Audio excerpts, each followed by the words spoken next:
রাজধানীর প্রগতি সরণিতে চলছে না বেশ কয়েকটি পরিবহনের বাস। নতুন সিদ্ধান্ত কাউন্টার এবং টিকিট ভিত্তিক বাস সার্ভিস চালু করা নিয়ে তুরাগ আর রায়দা পরিবহনের মধ্যে মতপার্থক্য নিয়েই এই সংকট তৈরি হয়েছে। এদিকে বাস না পেয়ে চরম ভোগান্তিতে পড়েছেন নগরবাসী। পরিবহন মালিক সমিতি বলছে কোম্পানিগুলোর সাথে আলাপ আলোচনা চলছে, শিগগিরই এই সমস্যার সমাধান করা হবে।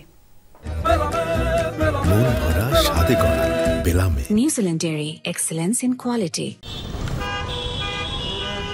6 ফেব্রুয়ারি থেকে রাজধানীতে শুরু হয় কাউন্টার ও টিকিট ভিত্তিক বাস সার্ভিস। আব্দুল্লাহপুর থেকে রাজধানীর বিভিন্ন গন্তব্যে চলাচল করা 26টি কোম্পানির 2600-রও বেশি বাস একটি ব্যবস্থার আওতায় চলাচলের কথা। রাজধানীকে ভাগ করা হয়েছে 4টি প্রধান রুটে।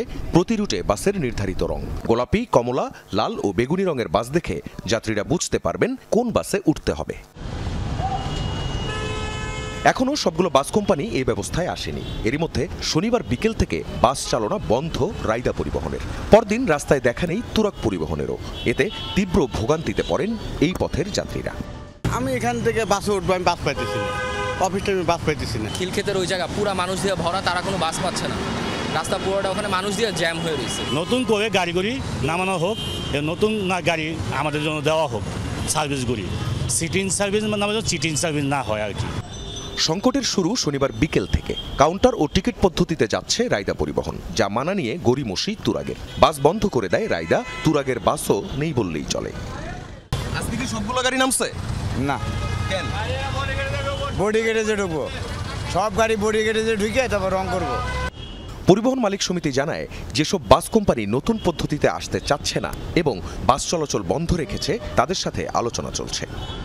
তারা তো কন্ট্রাক্ট সিস্টেমে শ্রমিকদের কাছে গাড়ি দিয়ে দিছিল, তো শ্রমিকরা এই ভাঙাচোরা নিয়েই রোডে আপনার যা তা ব্যবস্থাপনা চালাই চলতো। আমরা শ্রমিকদের সাথে মালিকদের সাথে কথা বলে এটা ঠিক করে নিচ্ছি এবং তাদেরকে এই সিস্টেমটা যে যাত্রীর জন্য, মালিকের জন্য, শ্রমিকের জন্য, সকলের জন্য ভালো, এটা আমরা তাদেরকে বুঝাইয়া এটা করতেছি।